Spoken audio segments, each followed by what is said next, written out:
Today, we speak about breakups. Most people, including me, describe their breakup something like this. Despite all the suffering, looking back, this was one of the most important experiences of my entire life. It made me the person who I am today, and I am very grateful for it.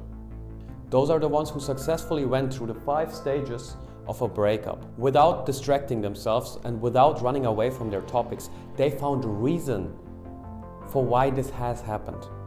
For example, they learned how to love or leveled up by taking more responsibility for their health or their business. I know you don't want to hear this, but this is the chance of your life.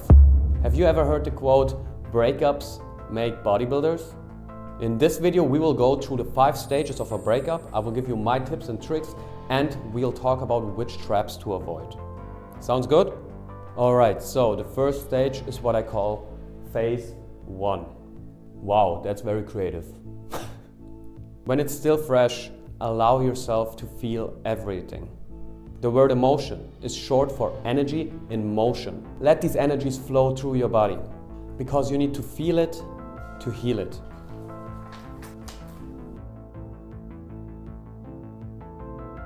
Especially in the first phase of a breakup, you have nothing else to do but to feel. Many people fall into a trap here.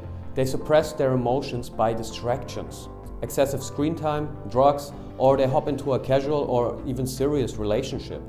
Those things might work as a temporarily band-aid, but the effects will wear off over time. Yeah? If you need this in the first week or so when you're still in shock, fine. Yeah? However, then you gotta face it. Allow yourself to cry and grieve without shame and judgment. What you are going through right now is amongst the hardest things a human being can experience in this world. It's like you lost a part of yourself. Because think about that, relationships form the basis for meaning in our lives. When we lose our partner, we lose all the meaning that was connected with them. The whole story for the future, gone. And our future self died with it. And that's why we feel as if a part of us died. Because it did. The more intense you have built up a story in your head of a shared future together with this person, the harder it will hit you. You lost a part of yourself, and of course, you are confused now. You know, there is a shift happening on the identity level, on the deepest level of your being. And you have to develop a new identity now.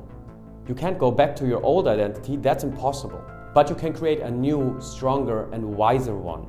So don't be too hard on yourself. You acted in the best way your consciousness could come up with at that time, in that circumstance. So in phase 1, be aware of that and talk a lot with your friends and your family. Alright, then the second stage is what I called clearing out. Alright? And it starts at first with detaching yourself. You might still be in denial here, but it is obviously not supposed to be, my friend. We have to move forward. Okay? We need 2 things. First, strength. Second, a strategy. Okay? Don't write them. Don't stalk their profiles on social media. I know the urge is huge, but we have to figure out a way how you stop obsessively thinking about them all the time. For some people it means deleting them on social media, for others it's blocking or muting them. After you did that, take all the pictures on your phone and all the other data that is reminding you of that person and put it all onto a USB drive, okay? Then you look through your apartment and you take every single thing that is reminding you of that person. And together with the USB drive, you all put it in a box, and then you put this box in a basement or somewhere else out of sight. You have to keep your space free, okay? Free of their energy so you can let go.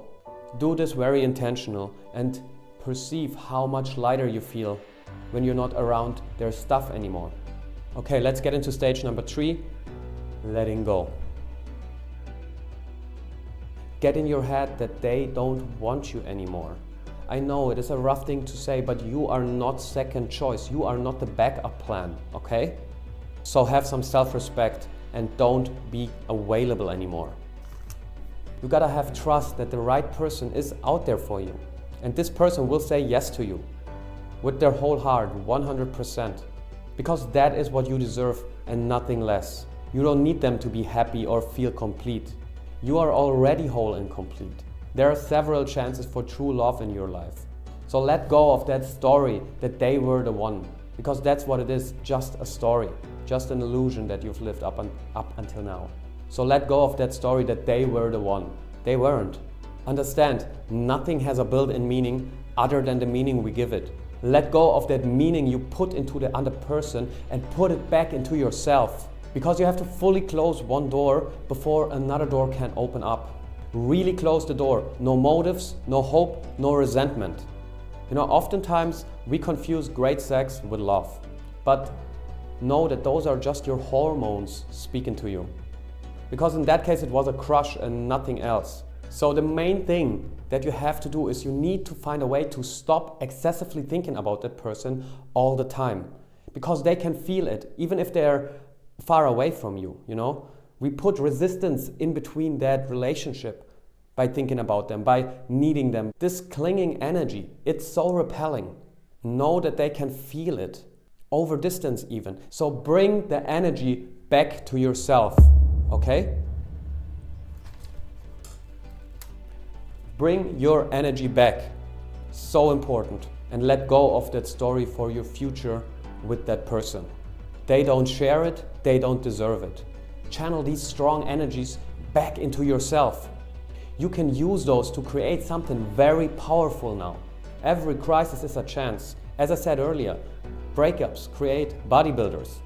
It is so true. So what you have to do in stage number 3 is to really let go. And now comes the tricky part, because when you truly let go, that's usually the moment when they reach out to us.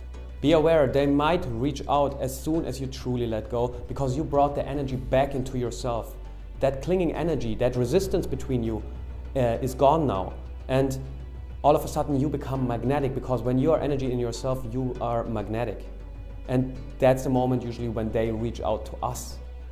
Be aware of that and don't fall back into this old pattern, because it will hurt you big time. At least that's how it was in my experience always. The universe keeps giving us the same lesson until we understand them. You know, you have to be patient here, because the deeper your pain was, the more often you have to let it go. And how you let go is up to you. I used a visualization tool by Dr. Phil Stutz, and I will link that relationship video down in the description if you're interested in that. Stage number 4, healing. Healing always starts with self-awareness. And relationships are such great teachers because they always reveal so many shadow parts of ourselves. Look at them and see if they stem from childhood. Create awareness and integrate them as part of your personality. And do not suppress it again, or it will come up in your next relationship. So look at your shadow parts and integrate them. Very important. Equally important is your inner child work. Imagine yourself as a child and give it a big, big hug. Tell them you love them, tell them you keep them safe. And look at the relationship with your parents, especially the one from the opposite sex. Because we subconsciously tend to reproduce familiar energy dynamics from childhood with the parent from the opposite gender. So if something is going on in that relationship, maybe you can create some more peace in there. Sometimes that's not possible, but sometimes it is. Not for the other person, just for yourself. Yeah? For example, try to let go of resentment, as it's poisoning you and everyone around you. Nurture your inner child relationship.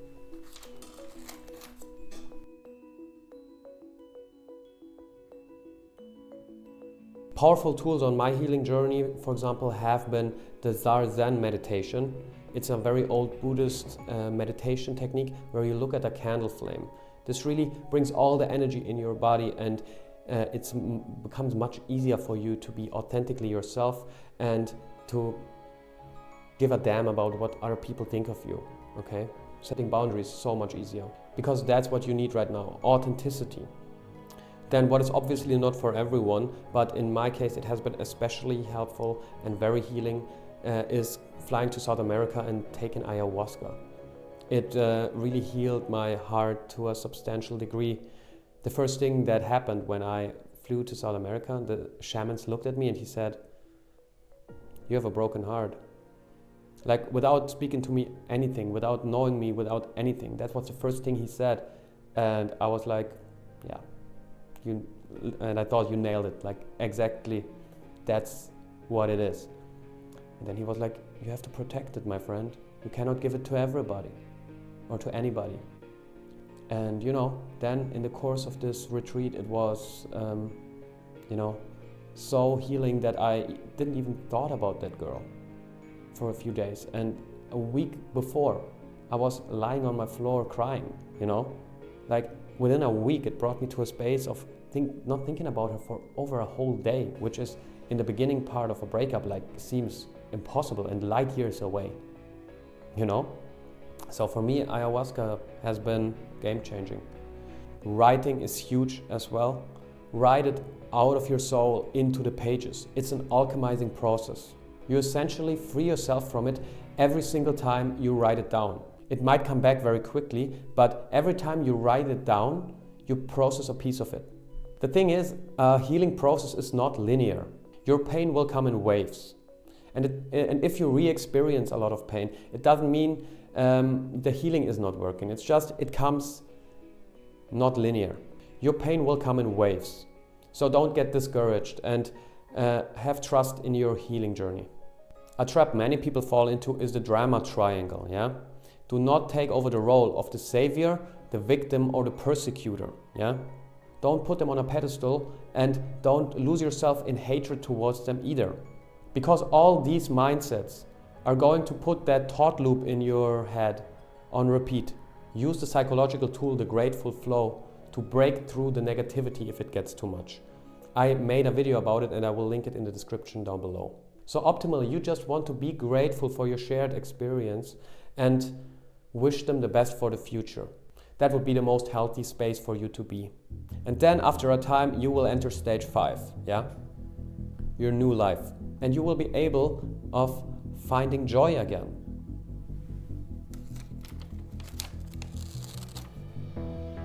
Because there is still so much that makes life worth living. You find back to yourself in a transformed way. Now you got through such an important part of the human experience. This new version of you thinks and feels different. A wiser and more actualized version of yourself.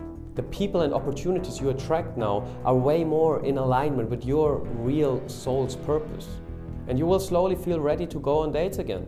That might be a good moment to journal about your future partner. Manifest your relationship dynamics as well. And know that your outlook for the future is great because you've gotten so much stronger. So those were the 5 stages of a breakup. I hope this was helpful to you. Now I would like to know, where are you currently in that process? Is there a place where you might got stuck and maybe you got something to share, some piece of wisdom, something I forgot for everyone else going through that period right now? I would be very grateful for that. Aside from that, I wish you a great day. Thank you very much, my friend, and goodbye.